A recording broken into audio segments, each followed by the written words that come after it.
You know, unlike last Saturday, I brought my crystal ball, so I have my crystal ball. So let's talk a little bit about the history of maple syrup. You know, where we have been, you know, where we are, and then I look at my crystal ball, what is going to happen, you know, to this industry. As you folks probably know, we were one of the major producer of maple syrup in Vermont. I think the beginning of the 20th century. The 20th and 30s, we were producing a lot of maple syrup. And then since 1920 and 30, the production dropped drastically. And this continued probably until 1999 or early 2000, when the production increased to almost 500,000 gallons, and then went up, I think, in early 2000 to almost 1 million.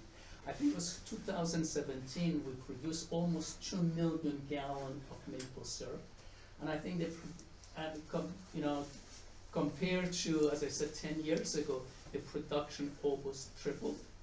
And compared to the past 2 years, I think the production has gone up 40%. So, production of maple syrup in the US, particularly in Vermont, increasing very rapidly. And because we have a rapid growth in this industry, as I said it in my earlier, it causes a lot of opportunities, but at the same time, a lot of challenges.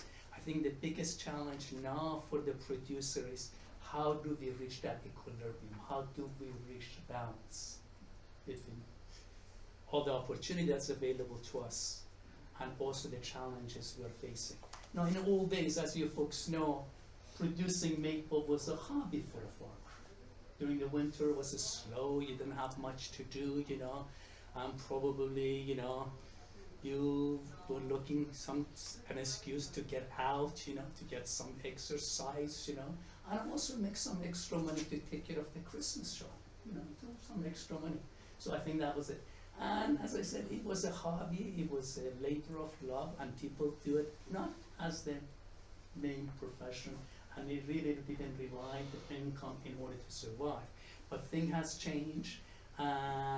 With the increase in popularity of this industry, which I think the reason is really now is a popular, and I think it's a very sexy industry, and I told you why really this is a popular industry among a lot of well-educated, because it's sustainable and produce a natural and healthy product.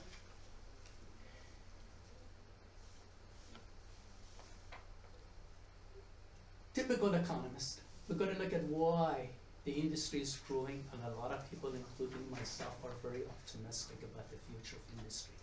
So the first thing is, yes, this is the labor of love, and we do it because obviously it's sustainable, right thing to do, but I think we have to be very honest. Even if we are involved in this industry and we are not here like a big corporation to maximize our profit, we want a decent, fair rate of return on investment, which is, I think, is reasonable for everybody who is involved in this industry.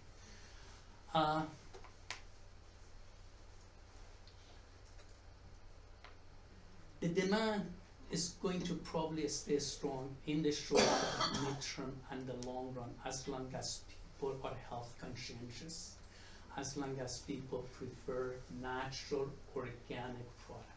And I think it's true, they're not talking only about educated, high-income American or foreigners. I think obviously if you're well educated and you have a higher income, you are in a better position to afford the healthy, natural product. But there are a lot of studies, and some of them have done by my students, and I think they have this perception when it comes to the low-income people, uneducated people, that they don't know what is good for them, which is a myth. It's not really true. And you folks have heard about food desert.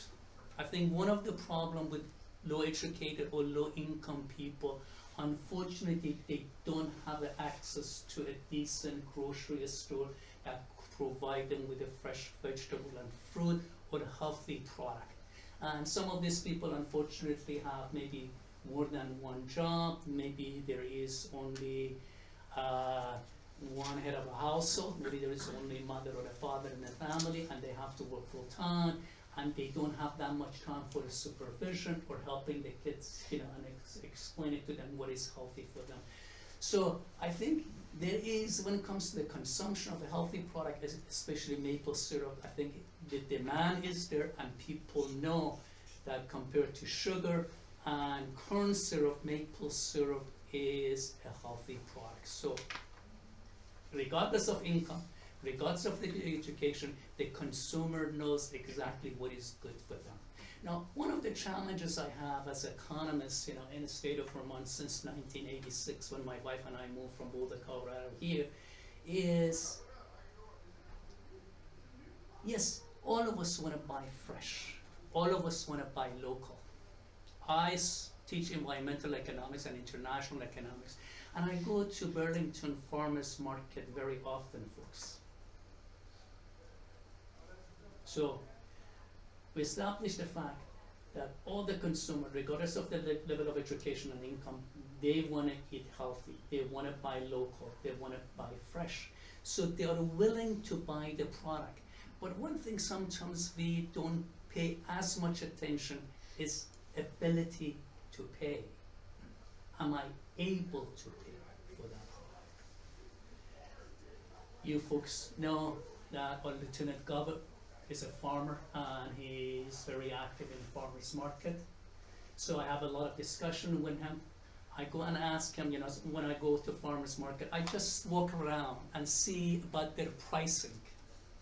For example, was a couple of summers ago, they put 3 or 4 pieces of kale together, and we know it's kale.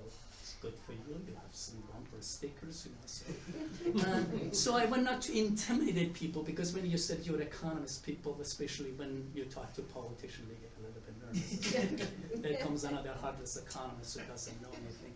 So I went to him and other farmers and asked him, why did you folks decide to charge $3 for 3 or 4 pieces of kale, and not $10 or $2? You think that's a reasonable question to ask? And I think that something's really is missing, because in order to come up with the price of a product, you have to know the unit cost, how much it costs. And I had it all, because we developed, many years ago also, we developed new major environmental studies. We had environmental science, but environmental study, which is a wonderful major, it's a very useful major.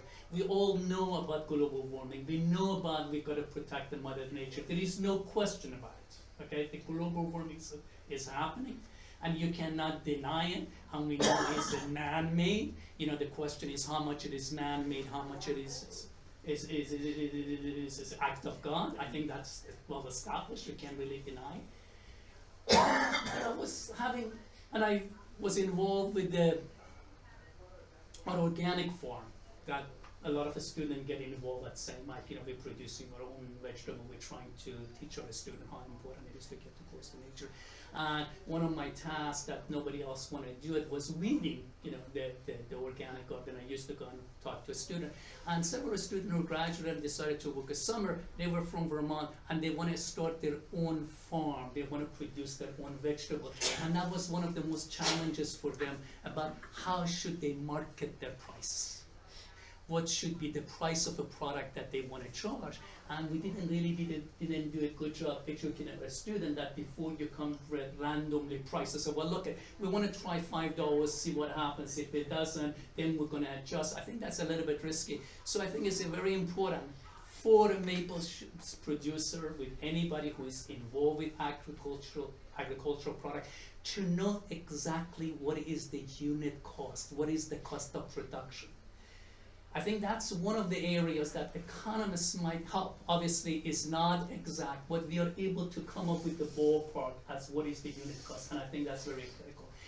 again, why it's difficult to come up with the exact true cost of production for maple syrup or for vegetable is we have a both direct and indirect cost. Not only you have to look at the cost of labor, the cost of the material, you have to look at it, we call it the opportunity cost. What else could you have done that piece of land? Could you use that piece of land to do something else? What could you have done with your time if you're working full time, you know, producing maple syrup or reducing vegetable, or if you're a part-timer, could you have done something else? Could you have gone to UVM or St. Mike and teach a course, or could you work someplace else? So I think it's much more complicated. Unfortunately, people just look at the explicit cost, the direct cost, but I think what is missing is indirect cost. So we've got to look at the indirect cost in order to come up. And then at that point, you've got to make the decision.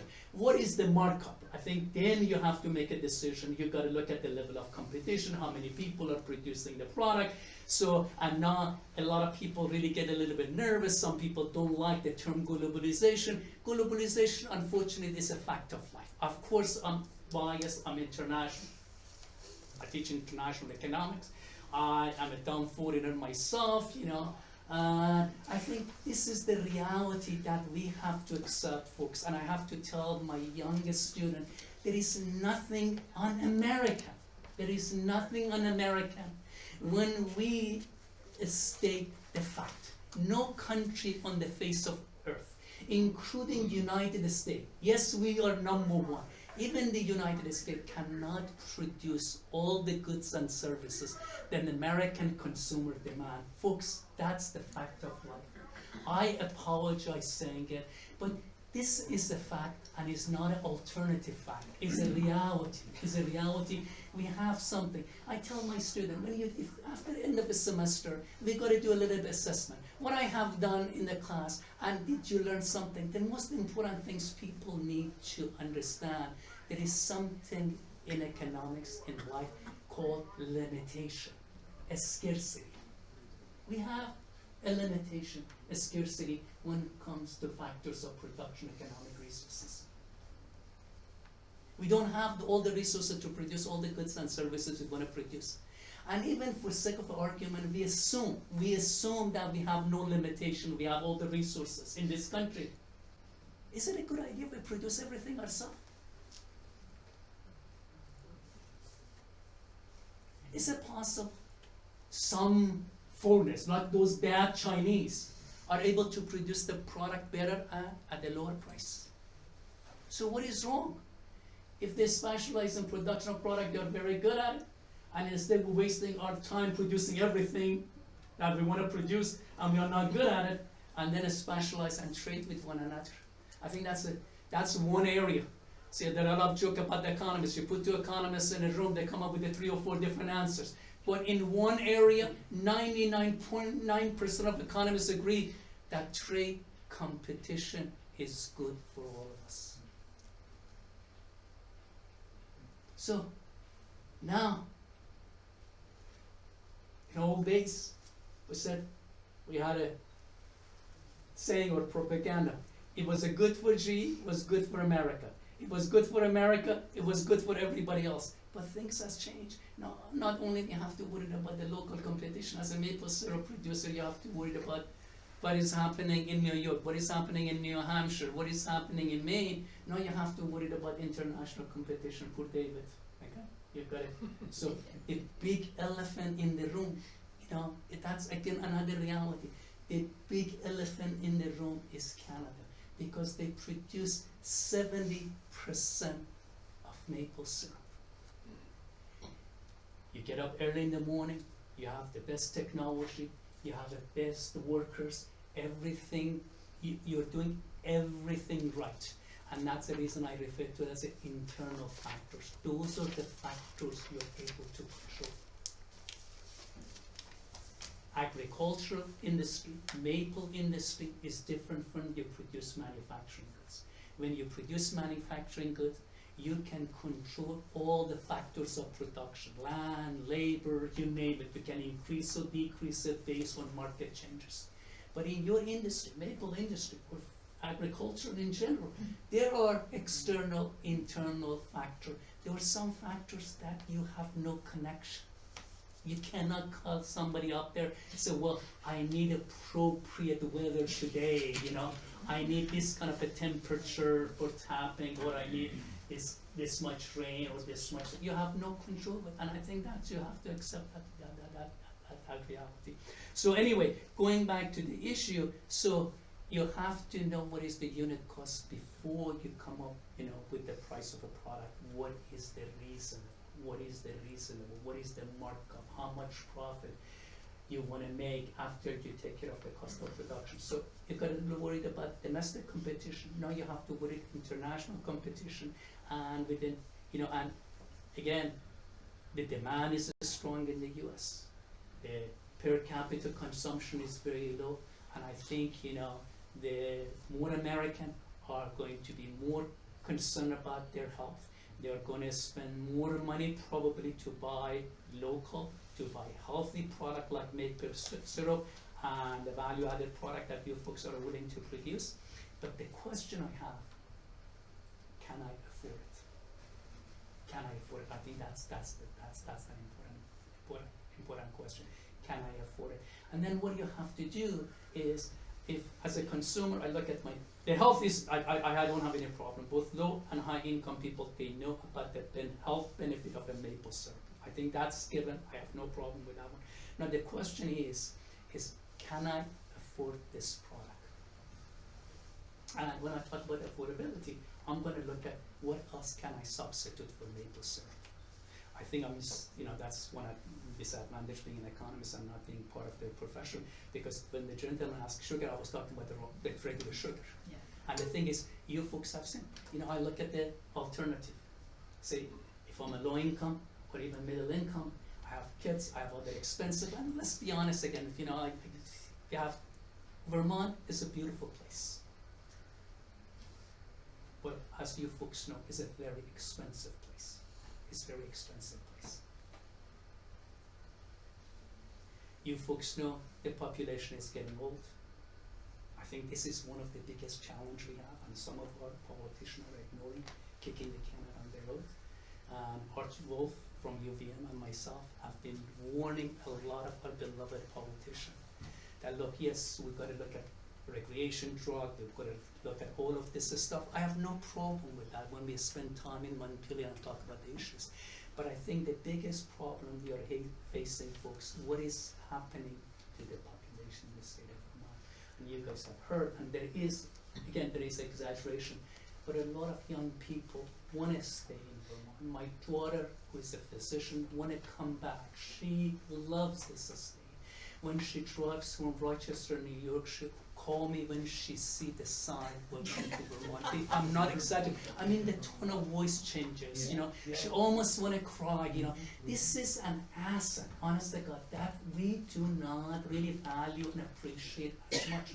So the problem I have here is, so what is going to happen to those well-educated, skilled workforce? Those are the ones, they can help our industry, and they cannot afford to come back and live in this state. So level of income is important, the level of competition is important, and I'm saying now, if we are talking about the state that some of the wealthy people, retired people want to leave, some of the educated people want to come, but they cannot afford it. So we have a large population might not have the type of income that are able to buy your product. Now, and the government cannot always the solution. I know, the government is trying to, at least in the state of Vermont, we're trying to do, I think, to help the low-income people. When they go to farmers market, now produce, we provide them with a card, and if they pay in cash, they can pay for those products. But I think those are some of the challenges we're gonna face. And again, the problem is yes, we've got to educate the consumer to buy healthy product, but at the same time, we've got to pay attention. Can we afford it? And affordability beside the income is, what is the price of other substitute? If the government of the United States artificially lowering the price of a sugar, the corn syrup is much cheaper, so at this point, I know maple syrup is a better product for my family's health, but I cannot afford it. Probably I'll go for some of those cheaper products.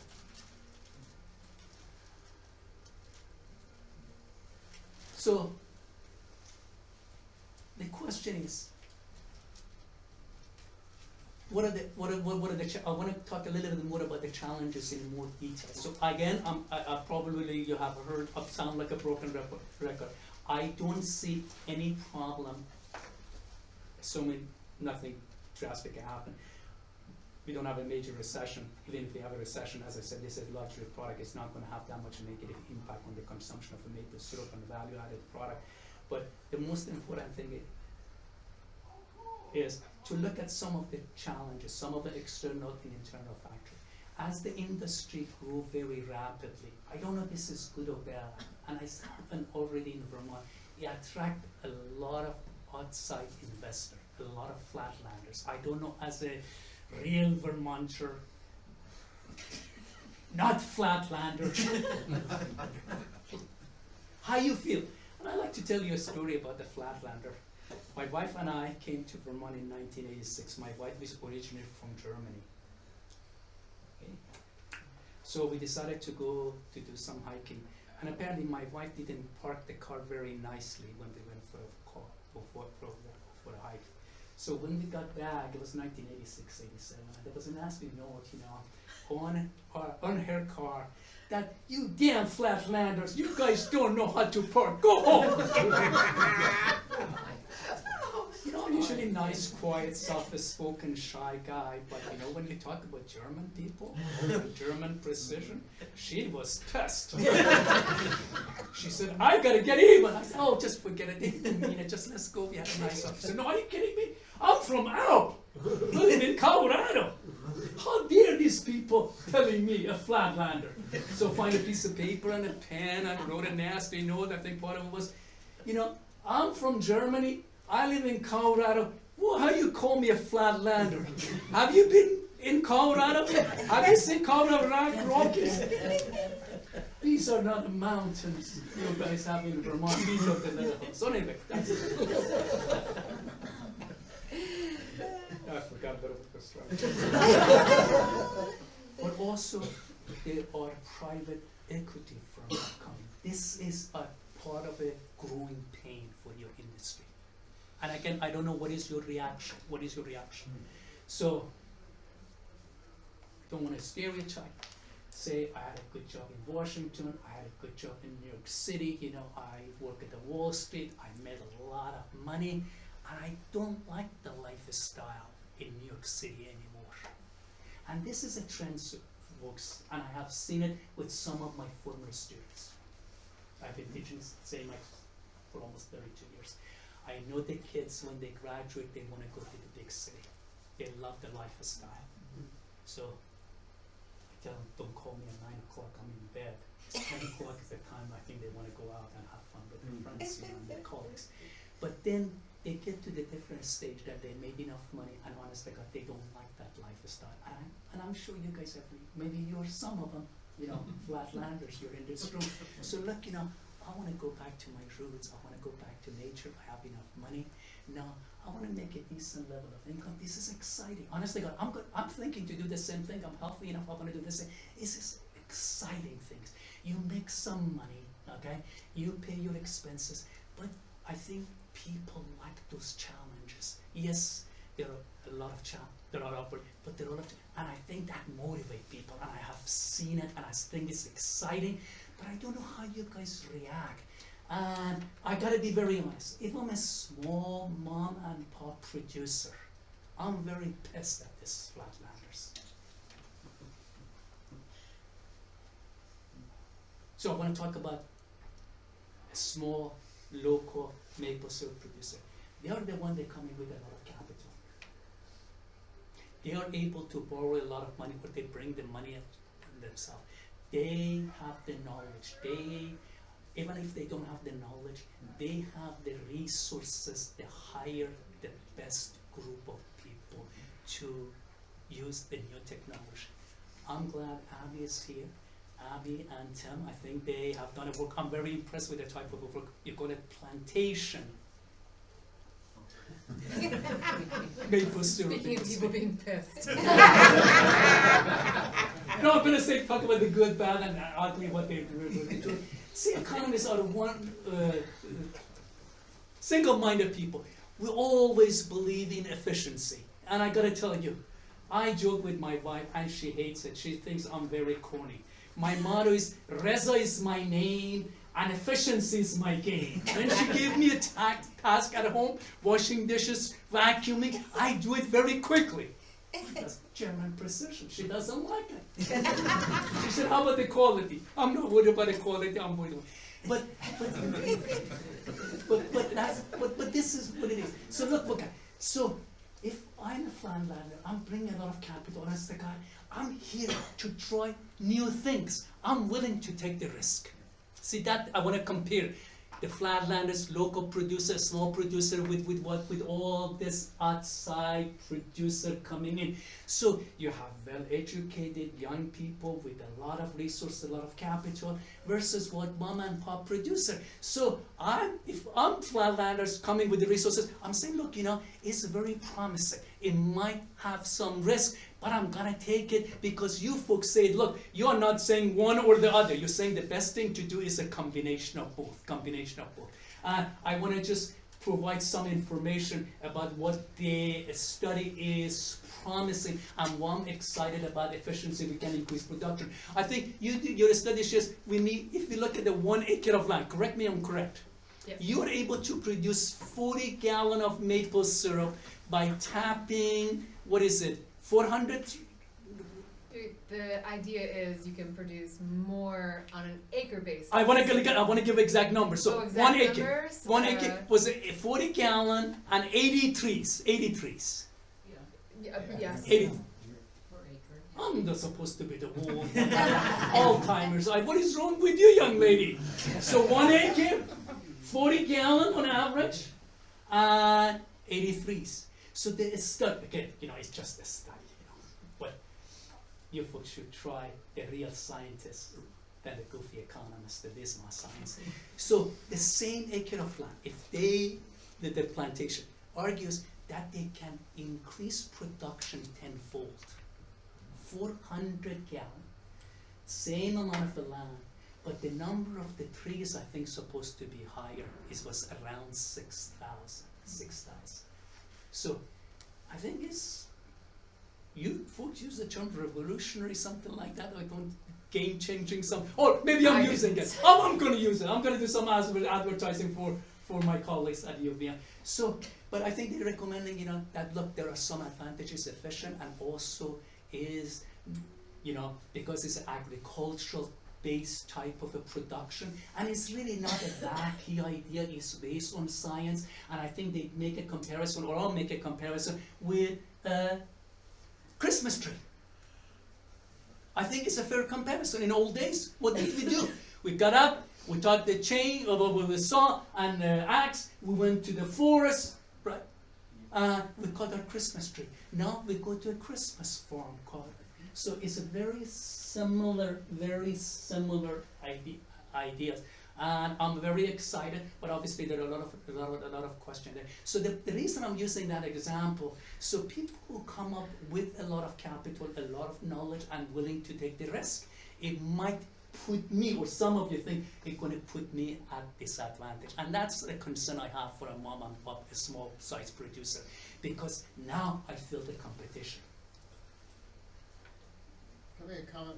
One of the tensions, I work with producers, and one of the tensions I see is this difference between like outside capital, big firms, right? Big, and someone's always smaller that thinks whoever's bigger is bad.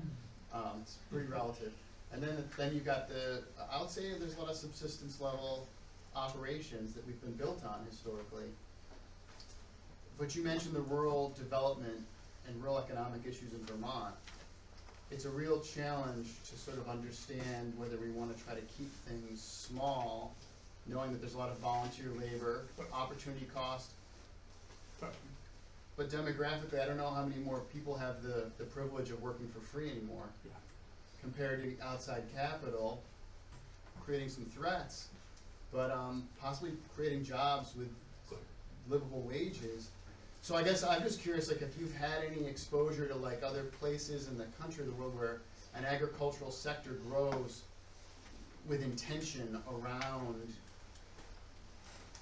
the dynamic of owner-operators where do you start to, what do you try to incentivize to not run the landholders out, but also recognize industry matures a little bit, I guess? Very good question. That's what I'm trying to get at, to say, look, it's not us versus them. See, this is what I'd like to avoid in Vermont.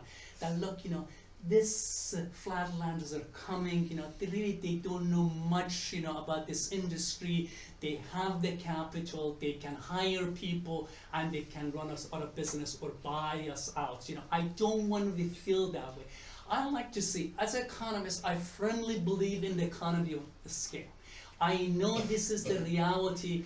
We cannot survive. I know it's a mystique of life. This is something we have done for a generation. We can be emotional about it. I totally understand that part. But I think the reality is different. In order for us to, for me as a small producer to survive, I have to accept the change. I have to accept the change. So I think the best thing to do, I like to see some cooperation between the small producer versus outside firm. Because as we try to look at the future, we are able to do this one together much more effectively. And as I said one more time, it's not us versus them. So when we have economies of scale, the cost of production will decrease. If we produce more at the lower price, and when the consumer health conscientious, what is going to happen is we are making the pie much bigger among all the producers. This is what I like to do. The biggest problem sometimes we fight among producers, we fight about distribution. Who is going to get the piece of pie? My philosophy is, before we start arguing who is getting a bigger piece of share or a small piece of share, why don't we all work together? Make the size of a pie much bigger.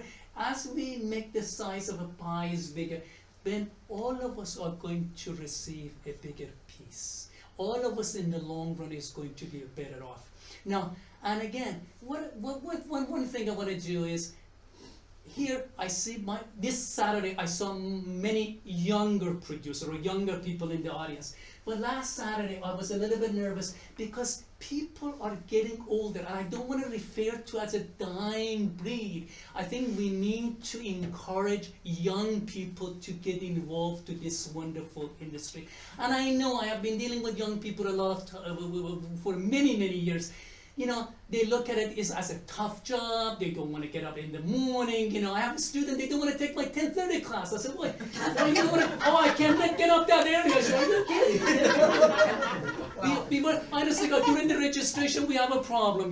Well, you guys not, you guys not offering a lot of courses. I don't have a lot of choice. I said, you son of a gun. I use sometimes a stronger term. Talk to me. What do you mean we are not providing a lot of choices? No, this is the response. They want to take their classes only on Tuesday and Thursdays, especially during the spring semester. Why? Because they want to ski Monday, Wednesday, and Friday. And then they don't want to take early class. And the definition of early class, anything before probably 10:30. Of course, that's going to reduce the sample size. Of course, you're going to have few choices. But anyway, to back that question, this is what we need to do. So when those outside firms come in with the resources, they can create more jobs. They are the one, they can probably train young people, offer them a meaningful salary. They can tell them, look, this is something that is not a hobby, this is not a part-time job, this is a type of a job that can provide you with income in order to have a comfortable life. They are the one. And again, another thing is, we can always say, I know, in Vermont, I hate to say these things, we think we are exceptional, we are better than anybody else. But look, the change is also taking place in other state, folks. Changes taking place in Canada, in other countries. If it makes us feel good, we are the best, we are the prettiest, we are the smartest, I have no problem. But I think, other people are doing the same thing, and we have to make those changes. We have to make changes, otherwise we are going to lose a competitive edge. Okay? Because other states, other countries are not going to sit down, and Say, well, Vermont has it, we're not going to get involved. So that's, I think that's I think is a very important point. But I'm a little bit nervous about the growth. As I said, I'm worried a little bit about the debt in case something happens. Because now I'm a medium size, I'm small, and I feel the pressure, and you know, a goofy economist come to this meeting today, say economies of a scale, in order to be efficient, you've got to try the new ideas. See, they get, I mean, I'm not going to blame. You know, we have the scientists, they have a good idea, but it's not 100% risk-proof. So, you know, you folks with a lot of money from the Flatlander, with a lot of, you guys can afford to take the risk. But I don't have the capital. I have to go and borrow the money. And I'm going to listen to the scientists. I'm going to listen to the goofy economists. But as I said, there are a lot of factors I cannot control, folks. I want to look at domestic market. I want to look at international market. Am I supposed to look at some of the external factors? I cannot control the weather. I cannot control the global warming. I cannot control the exchange rate. I cannot control these days what is happening in the damn politician's head. Assuming they have one. You get me in the mood. I'm John, I apologize, but honestly, God, because you do everything right. It seems like a politician get up and say, well, today, let's impose a tariff here or impose a tariff there. I think when politician making a statement, I'm talking about all of them, honestly God, I'm an equal opportunity abuser. It can be Bernie Sanders, it can be Republican, it can be Democrat, but the thing is, they don't think about the consequences of what they say. But what they say has a great impact on our lives. And I think that's what it bothers me, honestly God, these days when I listen to people. They are very casual. They think they're cute. They think they're in the regular show, you know, and they make a statement. So what is happening? When you say something, honestly God, as a politician, in fact, the exchange rate. It's a fact, the commodity price. And then we talk about lead, you know, the government regulation, the international regulation. And I'm delighted, I forgot the name of a gentleman who was to my left. I think you folks as an industry should be the front of all this health and environmental issues. First of all, you guys are environmentalists. This is a sustainable type of industry, and it is critical. It's critical for you guys to come up with the type of a regulation, honest to God, that is going to help your industry, because you know your industry better than those bureaucrats, those politicians, because those politicians have no idea about their industry, and if they come up with the regulation because they feel the pressure from the consumer, they don't do it from the goodness of their heart. They think they forced to do something. So I was delighted to say like that you guys are the best people to police yourself when it comes to the quality of your product. So the gentleman said, well, do we have evidence that lead, you know, related to maple make people sick? As a major consumer, as a consumer of maple syrup, I really don't need any scientific evidence. When I hear they're using a bucket, you know, that, you know, there is a lead, you know, so I'm going to stay away from it. So I think it's a perception of the consumer. And, you know, and as you know, we react as a consumer, we react sometimes even to false news. The moment I hear there is something wrong with this particular product, it might affect my consumption, and it might take a lot of time for me to change my opinion. So go back to long-winded the answer for your question. But to answer, I think it's beneficial for all of us, honestly, to work together, because as we increase the production, as we educate consumer, this is a healthy product. This is good for you. And as I said, I'm not exaggerating. There are a lot of many different ways that we can use the maple syrup in other products. Yes, it's still the bulk of the consumption is when we use it, I don't know, for pancake and that stuff. But if we use a small portion of a maple syrup in our fancy drink, in our vegetables, you know. And I think just to give you a simple example, I had a surgery related to my kidney, you know, and my urologist told me, my wife was very nervous. What was supposed to do? It doesn't happen again. The surgeon said, well, you got to drink a lot of water. I don't know how many gallons. I don't remember. I said, I can drink beer. I said, the beer, you can drink all the beer you want, but you got to drink this many glasses of water. I said, but I can't have a couple glasses. I get sick. You know what he said, honest to God? Pour some maple syrup in your water. So there is an unlimited use when it comes to maple syrup. So I am, honestly, God, I'm not worried about that much competition, but I'm worried. And again, I said something nice about David because he's a foreigner like me. We gotta protect ourselves, you know, with the three of us, with all the American, you know, in the room. So we gotta protect one another with endangered species. But to be very serious, but Canada is still a big elephant in the room.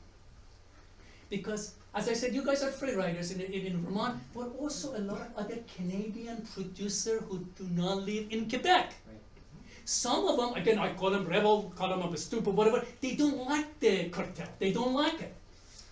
Because they have to pay 12 cents, I don't know if the unit is a gallon or whatever, you know, because they do all the marketing, the packaging. Of course, you know, that's the reality. They do all the dirty work, they have to get paid. There is no free lunch. But also there are some problems, sometimes they don't get paid for their product right away. There is a delay, and I understand that one. So look, you know, same as people work for the government, you know. Our beloved Commerce Secretary, that guy lives in a different planet. Yeah, let me go to America and borrow some money. I thought I was the goofball. Getting back to the economies of scale with large investments of capital, since that's a relatively new thing in this industry, it remains to be seen the profitability. And there's many other issues to the bottom line other than capital, economies of scale. So, and I think in some agricultural sectors that hasn't really proved to work out that well. Do you have a sense of where this could go, since it is new to the maple industry, and whether these big investment companies will actually see profits? As I said, I'm very optimistic, cautiously optimistic, but at the same time I'm nervous because of external factors. See, this is, I think, that makes the business much more complicated because of those external factors. I'm very worried about the debt. And I think I talked to some of the producers, they're a little bit nervous, okay, because they, exactly what you said, they feel the pressure to get bigger. Even if they don't want to get bigger, they cannot use the traditional way of producing maple syrup because it's not cost effective. So I'm under pressure. If I don't want to get bigger, I need to make some changes. I cannot use the old-fashioned bucket. I gotta use the tubing, I gotta use all this fancy technology that use the reverse stuff that separate the water, in order to be efficient. I feel the pressure. And I think that's one of the areas I'm a little bit nervous. And I'm not, I don't know if you folks notice, as a typical economist, I'm not a fan of government intervention in a business all the time. But at the same time, I'm a practical person. I like to see some cooperation between government and the maple producer in Vermont, in the United States in general.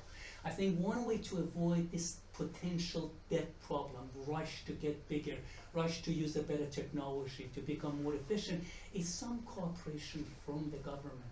And I think one of the recommendations is, as I said, again, it's not that, I don't believe in a handout, that the government is really subsidizing you or giving you a handout. Government, federal government, state of Vermont has a lot of interest promoting your industry to make sure this industry is strong and is able to stay in business in the long run. And that's indirect benefit. We talk about the direct benefit, employment, all the stuff you guys do, but there are a lot of indirect. I want to go back and talk about what the scientists have done with these plantation ideas of producing maple syrup. That's very good, it's very efficient, that produce maple, but one thing we gotta remember, why people, a lot of tourists come to the state of Vermont during the fall, they don't wanna come, forgive me, to look at those ugly tree that you chopped the head off, Right. and there is no leaves on it. Would you say that to the vineyard, the vintner, the grapevine? No, Would you if I say have a that? choice, I'm coming, I'm bringing my family, I'm gonna spend a lot of money, I'm gonna go to Vermont during the fall. Okay? Not to look at the bald, old, ugly guy like me in those maple syrup that they chopped it up, they have no leaf.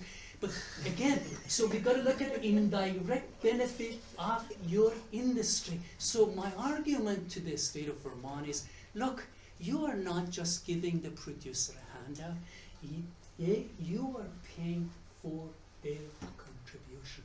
So I like to see some cooperation with the government. One is what? To come up with the, whatever the interest rate is, lower the interest rate for people who need to borrow money.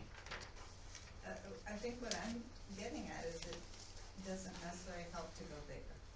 Well, the thing is, That it's Yeah, still I'm- your bottom line, that's, good. To see, the thing is what is, I'm not worried about getting bigger if and only if the demand is increasing faster than production. and the value, because we can get bigger, but if the bulk price changes, You're absolutely correct. then, So that's as a caveat. Your total revenue, amount of money you make, is the price you charge times the quantity. Now, I totally agree. And again, what is going to happen in Canada? If we start keep producing more, and the Canada doesn't follow, the cartel or the federation doesn't follow the quota, then we flood the market with a lot of maple syrup. So the production goes up, but if the price drops drastically, that's going to have a negative effect. I totally understand. But that's the reason I'm saying, well, again, one option is what?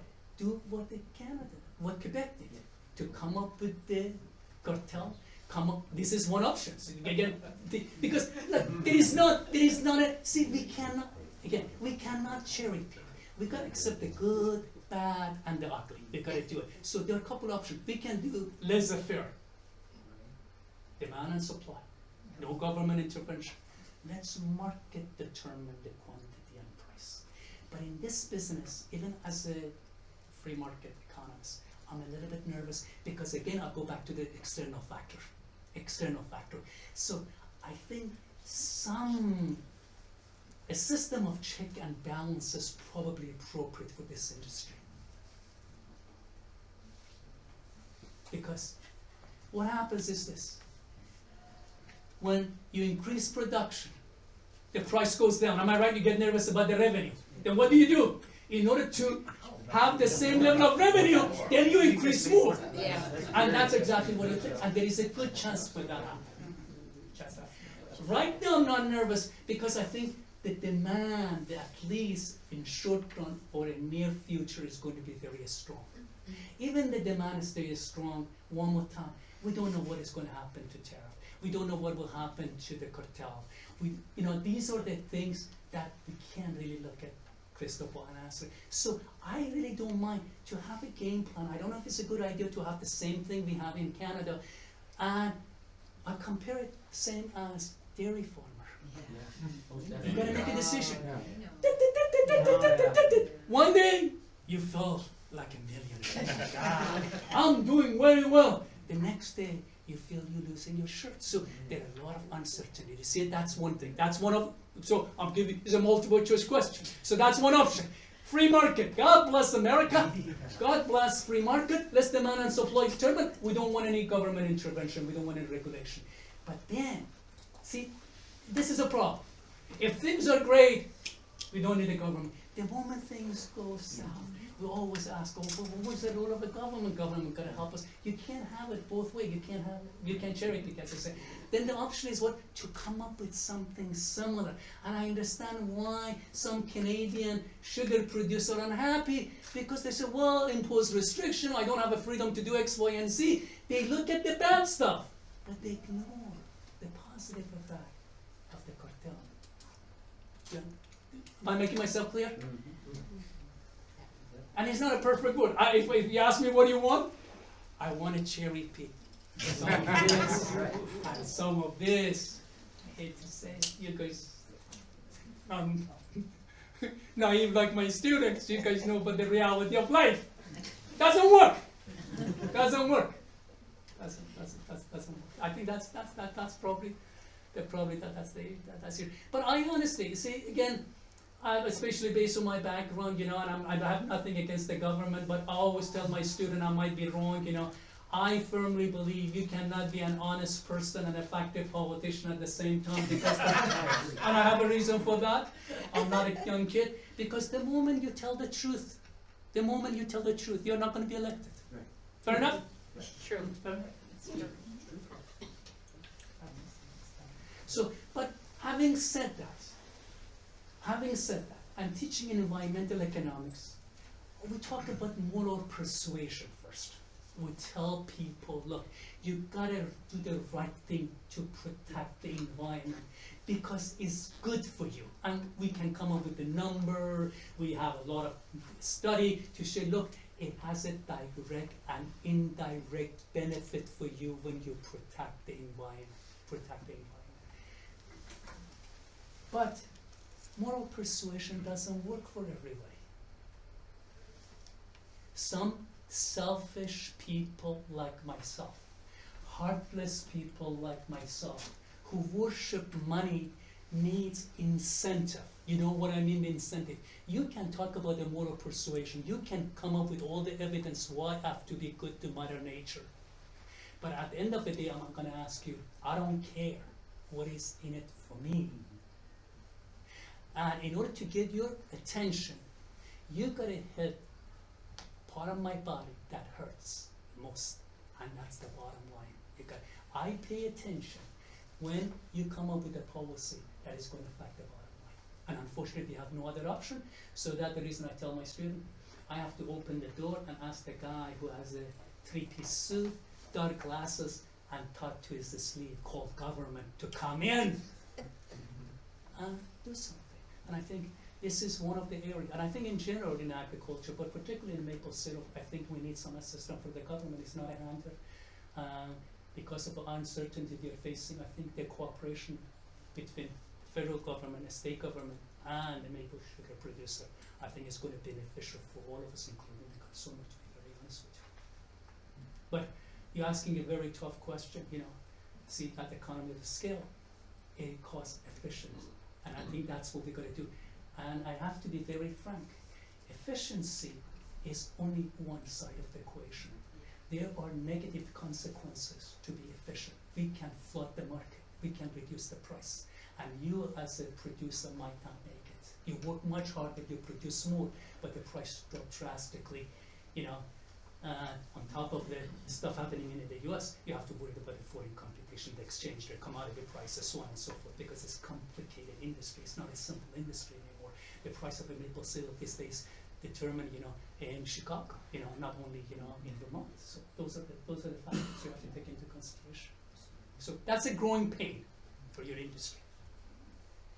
Sort of along the same lines or parallel to that, do you see any risks or benefits, or would you weigh in on the real consolidation of bulk buyers and sellers on the US side in the maple industry? So we have lots of producers and we are a growing industry, more production, more taps, more producers. But essentially there's very few people that buy and sell that syrup on the market. So I would be interested to hear your thoughts about good, bad, neither. You mean bringing all this together, all the producers sell it too? Yeah, I mean essentially, you know, in Quebec there's one place, but here there's almost one place. Yeah, right. And there are 3 or 4 major packers. Right. So I would be interested to hear your views on that. Okay, I'm going to give a typical 200 economist answer. No, in terms of economic efficiency, I think it makes sense to bring all the producers under one umbrella. Okay, so in terms of efficiency, so all of the producers, they provide their maple, you know, to you, you know, as a bulk seller, marketer, what do you want to do? But I think there are some challenges. You got to look at the grade, obviously, you know, when you compare all this stuff. But I heard today and also on Saturday that some of the producers really, they don't like that idea. I think the gentleman was sitting next to my left, I forgot, Bruce.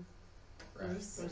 Right. He's You're one right, of those right. buyers. Yeah, one of the, but I think that what I sense from the producer, they want to have the freedom, and I think that's the key, especially in Vermont.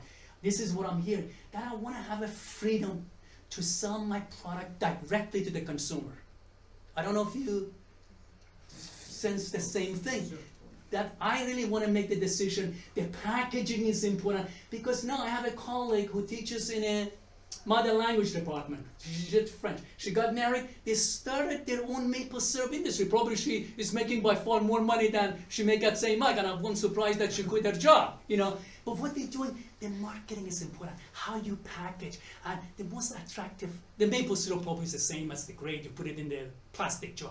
But they come up with this fancy, attractive bottles, honestly, they got like a, I don't know, fancy drink, and the labeling, the stuff. So, I don't know what is the right thing. From my point of view as an economist, I like to see, honestly, one or two major places that people bring their maple syrup, then they can package it, they market it, and sell it, and obviously they're going to charge a producer a percentage for their service. It's not going to free. Now, this is one. Another one is what some people want to do it directly, but I think even in Canada, they have a combination of both, because you can get a permission. I don't know, but you can't sell it in bulk, but but I think, to me, I think it's a combination of both. The freedom. I've said, look, I'm willing. And I like to make that decision if it's possible. I like to see how much of the maple syrup I can market it and sell it directly to the consumer. And if I have an excess supply, then I want to bring the excess supply to you. I don't know if that's doable, but to me, I think this is a good place to start. So in other words, the industry in the US is exactly where it needs to be? Because that is essentially how it's set up? Yeah. I think probably everyone here is probably very Yeah. happy to hear that, especially some of you. Yeah. But the thing is, as I said, it's give and take, and I'll speak for myself, I'll always, make fun of a politician, and you come, it's an art of compromise, you gotta, in order to get something, you gotta give something. So again, it's for me, if I'm a producer, I don't say, well, look at it, this is the only way I want to operate, I don't want any other option. There was some benefit, honestly, being part of a cartel, being a part of a federation has its advantages, but at the same time has its own costs. So I think what we got to do, we got to make, the economists always talk about the cost versus the benefits. So, that's, I think, the decision. If I want to become a member, I have to make that decision. It does make sense for me. What kind of a benefit do I get from joining, this federation or this group of a marketer, producer, distributor, and what is the cost? That's the decision I have to make. And I don't like the government come and dictate things to me. You guys might I don't disagree with me, but I think I know my business better than anybody else. I don't mind the government come and make some suggestion, but I don't want this command and control. That's something that's not going to work, folks. I don't like the command and control that as a government bureaucrat, I'm coming to you and I'm going to tell you how to run your business. That's not going to work. Never worked in the past, and I don't think it's going to work. Go ahead. There's been talk of starting a marketing order for syrup in Vermont. How would that work with what you're saying is our current setup?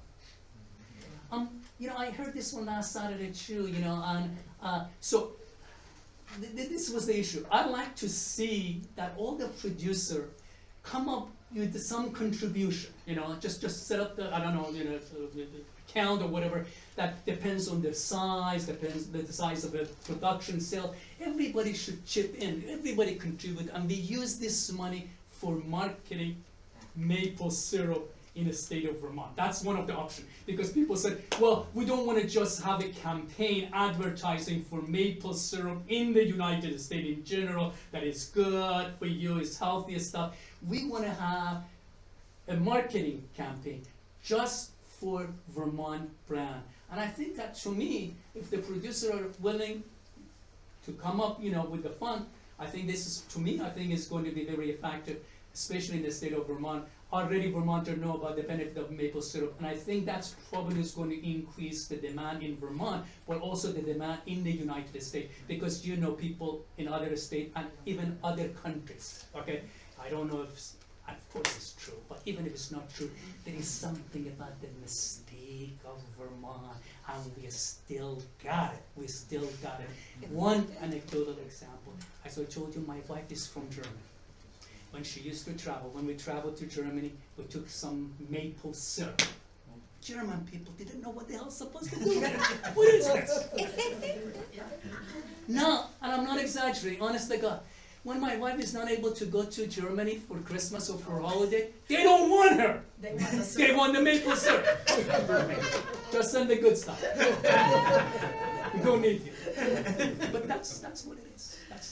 And again, I don't want to be cynical, but I think there is and again, another example.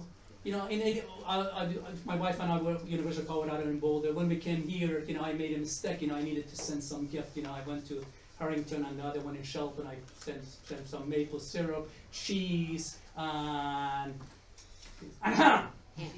And that was a mistake.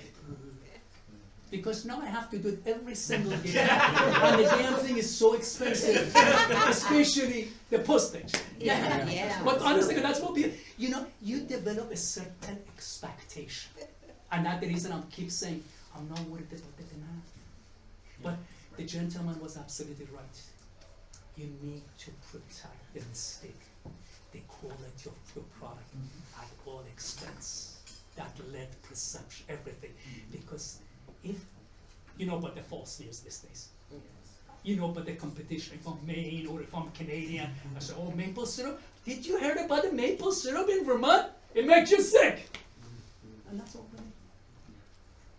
Anyway, so I think overall I'm very optimistic. If I didn't become a college professor, to be very honest with you, this is a job for me. I love it.